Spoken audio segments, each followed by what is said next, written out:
ಹೊಡಿತಾ ಇರ್ಲಿ. ನೀವೇನು ಅವನಿಗೆ ಹಾಗೆ ಹೊಡೆಯೋದು? ಅವನಿಗೆ ಯಾರು ಇಲ್ಲ ಅನ್ಕೊಂಡಿದ್ದೀರಾ? ನೀವು ಸುಮ್ಮನೆ ಇರಿ ಮೇಡಮ್.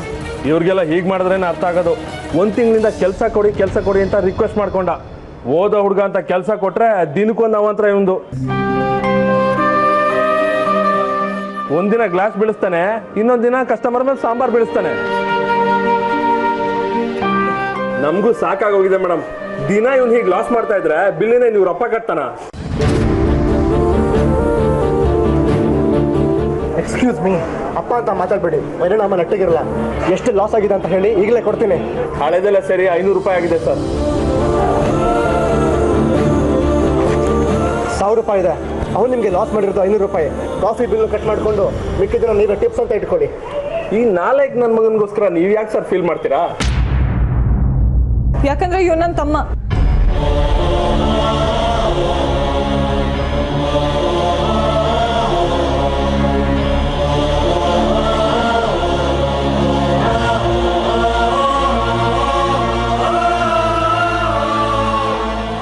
ಯಾಕೋ ಹೀಗೆ ಮಾಡಿದೆ?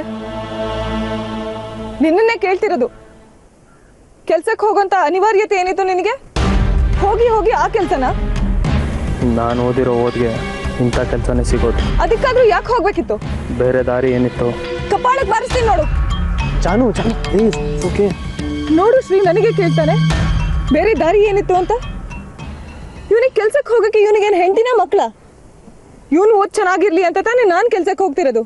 ಅಷ್ಟು ಸಾಲದ ಇವನಿಗೆ? ನಿನಗೆ ಹೊರೆ ಆಗಿದ್ದು ಸಾಕು ಅಂತಾನೆ. ಮುಚ್ಚ ಬಾಯಿ. ನಿನಗೆ ಯಾವತ್ತಾದ್ರೂ ಹೇಳಿದ್ನ ನಾನು ನೀನ್ ನನಗೆ ಹೊರೆ ಅಂತ? ಅರ್ಥ ಆಗುತ್ತೆ ಕಣ ನನಗೆ. ಅದು ಅರ್ಥ ಆಗೋನ್ಗೆ ಬೆಳಗ್ಗೆಯಿಂದ ರಾತ್ರಿವರೆಗೂ ಕೆಲಸ ಮಾಡಿದ್ರೆ ಎಕ್ಸಾಮಲ್ಲಿ ಪಾಸ್ ಆಗೋದು ಕಷ್ಟ ಆಗುತ್ತೆ ಅನ್ನೋದು ಅರ್ಥ ಆಗಬೇಕಾಗಿತ್ತಲ್ವ ರವಿ? ಅರ್ಥ ಆಗುತ್ತೆ ಬಾವ, ಆದರೆ ಸೆಲ್ಫ್ ರೆಸ್ಪೆಕ್ಟ್ ಅಂತ ಒಂದಿರುತ್ತಲ್ಲ, ಅದನ್ನು ಕಾಪಾಡ್ಕೊಳ್ಳೋದು ತುಂಬ ಮುಖ್ಯ ಅಲ್ವಾ? ಚಿನ್ನದ ಚಮಚನ ಬಾಯ್ಲಿಟ್ಕೊಂಡು ಬೆಳೆದಿರೋ ನಿಮಗೆ ಅವಮಾನದ ಪರಿಚಯನೂ ಇರಲ್ಲ ಭಾವ. ಆದರೆ ನಮ್ಮ ಮನೇಲಿ ಬಂದು ನೋಡಿ, ಮನೆಗೆ ನಾನೇ ಗಂಡಿಕ್ಕು. ನಮ್ಮ ಮನೆ ಮೂಲೆಯಲ್ಲಿರೋ ಕಸಪರ್ಕೆಗಿರೋ ಬೆಲೆನೂ ನನಗಿಲ್ಲ. ಕೇಳಿದ್ರೆ ಪರ್ಕೆ ಕಸನಾದರೂ ಕ್ಲೀನ್ ಮಾಡುತ್ತೆ, ನೀನು ಯಾವ ಕೆಲ್ಸಕ್ಕೆ ಆಗ್ತೀಯ ಅಂತಾಳಮ್ಮ.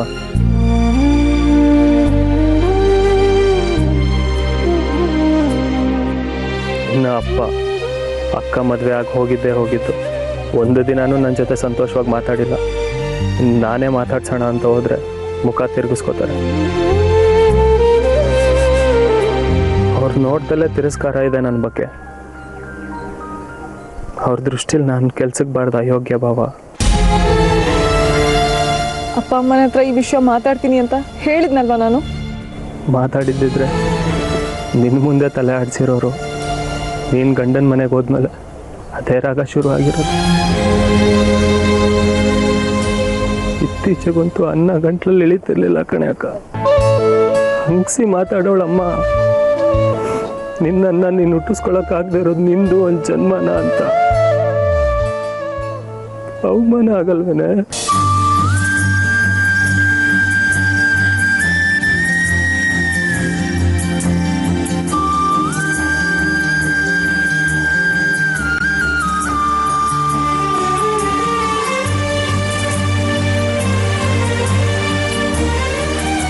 ಅದಕ್ಕೆ ಅಷ್ಟೋ ಇಷ್ಟೋ ದುಡ್ಡು ಕೊಟ್ಟರೆ ನನಗೂ ಮರ್ಯಾದೆ ಸಿಗುತ್ತೆ ಅನ್ನಿಸ್ತು.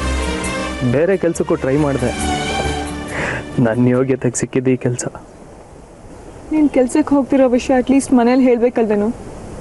ಖುಷಿ ಪಡದೇ ಇದ್ರು ನೀನು ಲೇಟಾಗಿ ಬರೋ ವಿಷಯದಲ್ಲಿ ಆತಂಕ ಪಡ್ತಿರ್ಲಿಲ್ಲ. ಹೇಳಿದರೆ ಯಾವ ಕೆಲಸ ಅಂತ ವಿಚಾರಿಸಿರೋರು, ಹೋಟ್ಲಲ್ಲಿ ಸಪ್ಲೈಯರು ಬೇರೆಯವ್ರು ಎಂಜರು ತೊಡಿತಾನೆ ಅಂತ ಗೊತ್ತಾದರೆ ಕೆಲಸ ಬಿಡಿಸಿರೋರು. ಮನೆಗೆ ಸಹಾಯ ಮಾಡಬೇಕು ಅನ್ನೋ ಶಕ್ತಿ ಮನಸ್ಸು ಎರಡೂ ಇದೆ ಅನ್ನೋದನ್ನು ಪ್ರೂವ್ ಮಾಡಬೇಕಿತ್ತು ಕಣೆ. ಸಂಬಳ ಬಂದಮೇಲೆ ಅಪ್ಪನ ಕೈಗೆ ತೊಗೊಂಡೋಗಿ ಕೊಟ್ಟು ಎಲ್ಲ ಹೇಳೋಣ ಅಂತಿದ್ದೆ. ನೀನು ಹೇಳ್ದೇ ಇದ್ದಿದ್ದರಿಂದ ಎಲ್ಲರೂ ಎಷ್ಟು ಆತಂಕ ಪಡಬೇಕಾಗಿತ್ತು ಗೊತ್ತೇನೋ? ಗೊತ್ತು. ಆದ್ರೆ ದಿನ ಮನೆಗೆ ಯಾಕೆ ಅಷ್ಟು ತಡವಾಗಿ ಹೋಗ್ತಿದ್ದೆ? ಎಲ್ಲ ದುಡ್ಡುಗೋಸ್ಕರ ಬಾವ. ಓನರು ಸಪ್ಲೈಯರ್ ಕೆಲಸ ಆದಮೇಲೆ ಎಂಜಿಲ್ ತಟ್ಟೆ ತೊಳೆದ್ರೆ 50 ರೂಪಾಯಿ ಎಕ್ಸ್ಟ್ರಾ ಕೊಡ್ತೀನಿ ಅಂತ ಹೇಳಿದ್ದ. ಯಾಕೋ 50 ರೂಪಾಯಿಗೋಸ್ಕರ ಅಷ್ಟು ತನಕ ಕೆಲಸ ಮಾಡ್ತಿದ್ಯಾ?